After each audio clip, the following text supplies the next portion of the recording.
My father, when he came up from Britain, from Jamaica, he decided to work at British Rails, until he retired.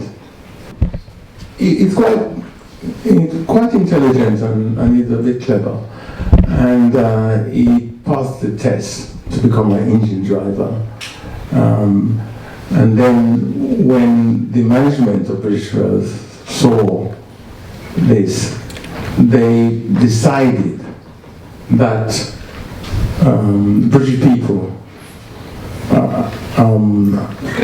would not like to see a black man driving a train from Edinburgh to King's Cross, and he didn't get the job.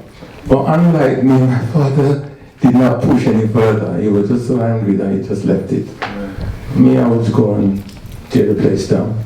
For me, everybody would say, "You're going to London." 1 year passed, "You're going to London," and it took forever, And of course, there was forevers left in Jamaica. I was the youngest one. So what they did, they picked the youngest one first, which was me, and not only that, but I was a bit of trouble, and they thought the best thing is to get him out.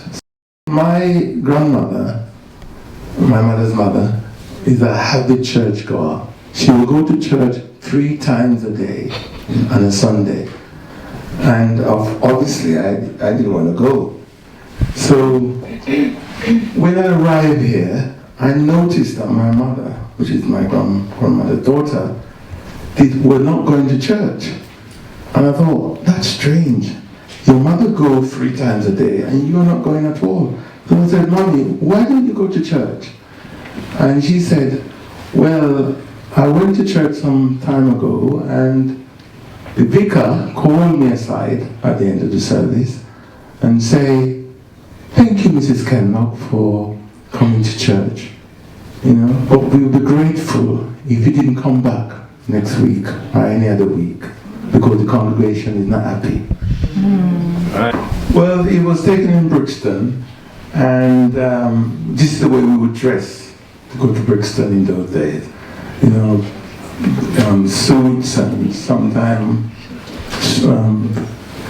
trousers which is at seam and everything washed up. The brogue shoes that was in fashion, that's an American shoes that we always buy. And it was amazing. This was taken in Brixton Market on the Cola Lane end by the bridge. And I sort of said to them, let me take a photo. But obviously my good friend, Darcus, didn't really want to be in it because he was looking. And I took the photo and that was it really. This is a man called Mr. Witter. He's a property developer. He's Jamaican. Came to this country and started to renovate properties and let them out. He was very successful, well known in our community. And you can see him here standing on his Rolls Royce. To us, it was like magic to see a black man driving a Rolls Royce in Brixton. And he did very well. It was a massive deal as far as I'm concerned. And because I worked for the black newspaper, the West Indian World, I was assigned to take his photo. So I normally go around wherever he is and photograph him. And he's an extrovert, yes, but he's very determined. He borrowed £1 million from Middle Bank, which is very, very unusual that a black man could get £1 million. You don't know. And he was supposed to renovate that estate in Greenwich. unfortunately didn't do that. So the Midland Bank, foreclosed on him and took away all his property, every single thing he had. So he ran to Jamaica and bought a plantation, a piece of land in Montego Bay called Iron Shore. The Midland Bank did chase him to Jamaica, but Michael Manley, the then Prime Minister, said, no, you already have your money from this man already, you took the piece, you can't have any more. Leave him alone. Yeah. And that's how he escaped. Enoch Powell was a minister, some minister in the government, conservative. He was the one that's stoking the fire with the river of blood speech. And they were just going around burning places down. Enoch Powell said that we should be repatriated. The National Front, was going around burning people's buildings, killing people, all sorts of things they would do. A gentleman called George Berry, he owns a pub in Brixton called Audley, and he actually renovated the pub. In fact, he was involved with pubs, much more than just this one. And he renovated it and came back the next morning and it was totally burnt down by the National Front. He was really shocked, and so was I when I got there, because I thought, well, how on earth do I take this photo? Do I go outside and take the photo with the coach and horses up there? What do? I decided to go inside the room and look at the ash and the devastation and do the photo there. I joined the Black Panthers because there was a situation, a racist situation that I experienced. And I went to a nightclub and they said, come back next week and return. And they said, look, we don't need your type here, go away. And I said, being a person that I am, I said, no, I'm not going. Because I was promised when I was in school, and because you went to school in this country, you'll have an equal say in this country, an equal opportunity. And that didn't happen. So I said, okay, I'm not going to leave, call the police. And of course, the police came and said, look, if you don't go, I'm going to arrest you. So anyway, I walked for 1 mile to my house in Brixton area. And during that process of that walk, I was thinking, what can I do? How can I do anything about this unfairness and discrimination that's in the country? How can how can you do that? How can you stop it? Yeah. And then I was walking in Brixton for a couple of days later, and the British Black Panther was giving out leaflets. Right. And I took one and said, if you feel that you've been discriminated against, come to a meeting, which was Shakespeare Road. Right. I arrived at Shakespeare Road, and they say, what do you do? And I said, I'm a photographer. They said, great, we don't have one, you're now a photographer. And that's how I got involved. Olive Morris, a young lady who died when she was 27, and she was a great campaigner. She was a member of the Black Panthers and a campaigner. In fact, she started us to march. Because the Black Panther wasn't about marching at the time, the British one. It was about education and understanding the systems and understanding, capitalism and socialism and all these. It wasn't about marching. Olive said, we must march, and the senior member said, no. So Olive decided to walk by herself. And when she did that, we all followed her. And that's how we started to march. Not just in London and Brixton, but right around the country. Wherever there's an issue, whether it's Liverpool, Manchester, Birmingham, we were there to support the communities. And there's Liz Obey is also a member, okay. And she's a colleague of Olive Morris. European Newton had a chair like this. He was a member of the American Black Panther, and one of the leaders. And he had this chair that he was sitting. And Olive and Liz purchased an identical chair, which is this one, and they wanted a photograph to be in that chair. Yeah. And my studio in those days was in Stockwell, not far away. So they bought the chair and I took the photo. So there were more photographs. Then Liz sat on the chair and the arm, and that's where it came from. Steve Barnard, gentleman, he was the first DJ presenter of reggae music in this country and BBC. It was incredible for us because our culture was never being broadcast anywhere. When we hear the BBC playing reggae, it was like, oh my God, emancipation is early. This is Roy Jenkins, the gentleman with the glasses, and on his right, and on our right is Mr. Lord, Courtney Law, who was a leading community person who did a lot of great job in the community. He created, like food, proper lunch, because we will go to the pensioner will go to like a soup kitchen or some sort of kitchen that they didn't like those foods. They didn't like it. They prefer yam, bananas, and proper food. So Courtney would create that, and lots of other things that he was doing. He was a major person. He convinced the Home Secretary to come down to Brixton to look and see what was happening with the police, with jobs, with housing. The council wouldn't give out any houses to us. It's very difficult to get a house from the council, and jobs. So Courtney was a major man that was pushing the system to be more equal with us. This is a beauty competition held by Sammy J. Sammy J was a photographer, and when he discovered that Miss England would not allow a black woman, British black woman, to be in their pageant, he decided to create our own fashion. And did people pay to come and see the pageant? Or Absolutely, yes. Oh, it was a major thing, to promote our beauty. Major. And you were taking pictures of all the beautiful women? I was doing my job.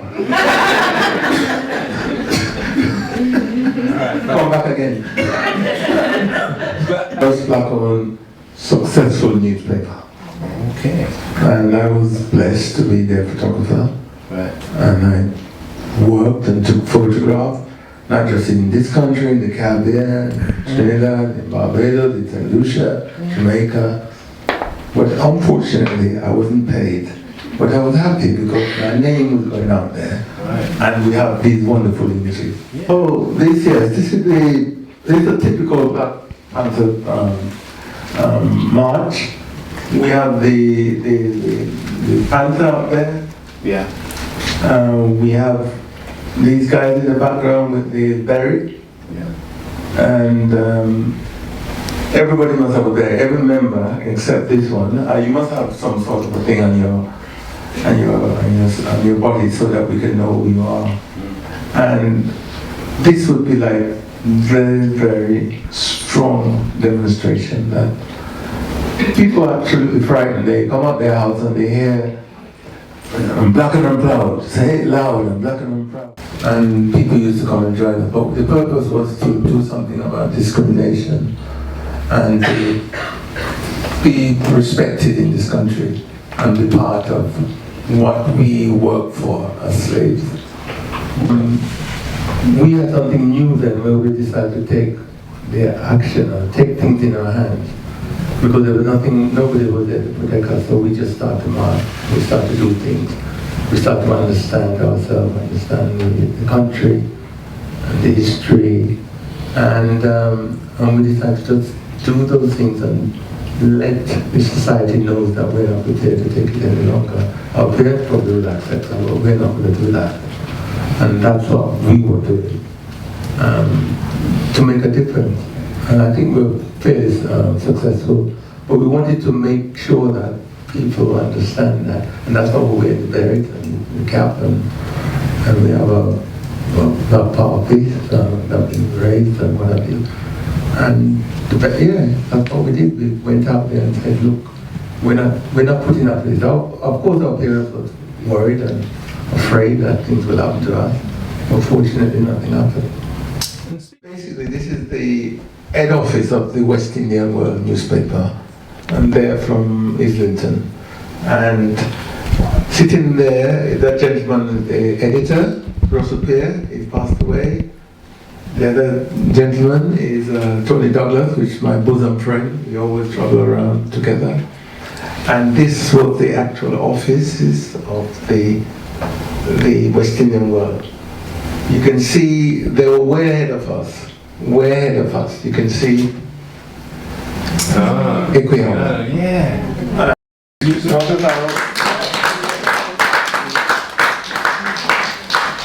Darcus is a great man. He's a member of the Black Panther, that's where I met him. He's from Trinidad. He did law, came over here. Of course, he's like middle class. And when those students from the Caribbean or Africa come to this country and saw this sort of raw racism, they're shocked. They didn't expect. The parents are in politics, are in the bank, are lawyers, and they come and said, black bastard, get out and all that. So it was hungry. So it was that drove the organization, the Black Panther movement. They, being an intellect, created the organization because they couldn't imagine that they would be treated that way in this country. And there's lots of students here from all around the world, from China, from India, Africa, the Caribbean, lots and lots of students. Darcus was one of them. Ricky Cambridge, and he was part of the Black Unity and Freedom Party. And he was like intellectual. Yeah. When we, the Black Panther, normal people, but he wasn't part of us, but he was part of us. I got you. But he was more about education and understanding system, racism, capitalism, socialism, and that level. But we were more marching. They didn't march, we did. The High Commissioner of Jamaica, and this gentleman is a friend of mine, Tony Brown, and we went to the same school. And Mr. Wint, Arthur Wint, who in Jamaica, he was an High Commissioner at the time. He also ran in the Olympics and won gold for Jamaica, and he's become a medical doctor, and he came to pacify the boys. And just recently I asked Tony, what were you saying to the High Commissioner? And he told me that he swore at him. I said, what? You swear at the High Commissioner? He said, yes. Because he wouldn't do anything to stop the thing. But it wasn't up to him to do that. He could talk to the government and so forth.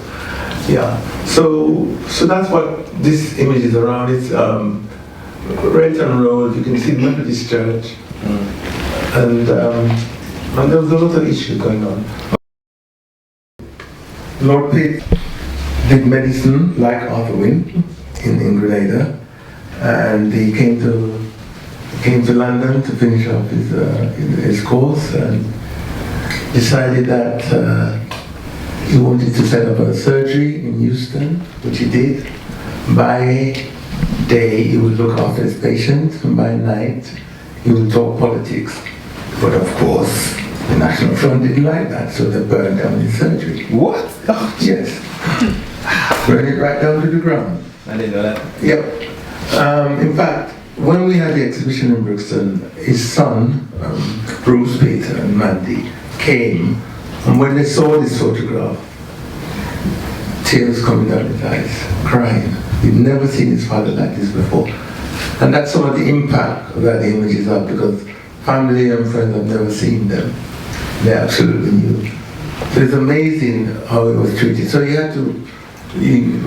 went up to Amsterdam and stayed there, but he was devastated for him. And of course, that was one tragedy. The next one was the then Prime Minister Harold Wilson wanted him to be the first black member of Parliament. And in those days, the Labour Party had a majority of 30,000 above the Conservative. So the next election, he was slotted in to be a member of Parliament, to be an MP. And then what happened? He lost the election. Even though there was a 30 million majority for Labour, he lost the election. What strikes me so much about this photo is that in his eyes, he's made it in life. You know, he's so proud to be what he is. You can see from the cigar he's got, you can see he dyed his hair like me, you can see. He's got the chain. You know, he's made it. He's absolutely in heaven. You know, it's a great photo. So exciting.